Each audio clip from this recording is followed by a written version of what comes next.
కోడల్ని ఎంచుకునే ముందు ఇది చేయకపోతే పశ్చాత్తాపమే.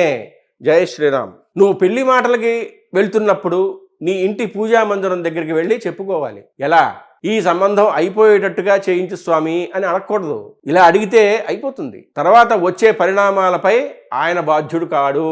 నీ కోడలు నీకు అన్నం పెట్టకపోతే ఆయన దగ్గరికి వెళ్ళి చెప్పకు. నువ్వు అలా అడగలేదుగా.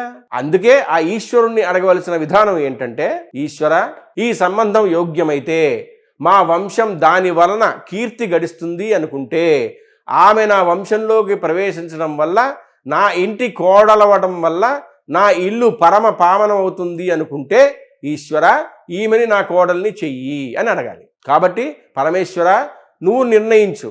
ఆమెకి ఆ అదృష్టం ఉంటే చేస్తాడు, లేకపోతే ఏదో ఒక మిష పెట్టి ఆ సంబంధం జరగకుండా ఆపుతాడు. ఆఖరికి ఆ ఈశ్వరుడే నిర్ణయం చేస్తాడు. ఆమె నీ కోడలవుతుంది. నువ్వు ఇక నిశ్చింతగా బ్రతకొచ్చు. నువ్వు గట్టెక్కిపోతావు. మీకు ఇప్పుడు ఒక ప్రశ్న: కోడలు గొప్పదా, కూతురు గొప్పదా? మీరు ఏమనుకుంటున్నారో కమెంట్ బాక్స్లో పెట్టండి. హలో బదులు జై శ్రీరామ్ అనండి. మా ఛానల్ని సబ్స్క్రైబ్ చేయటం మర్చిపోకండి. పెళ్లి సంబంధాల కోసం మా టెలిగ్రామ్ ఛానల్ మ్యాట్రిమోనీ ఇండియాలో జాయిన్ అవ్వండి.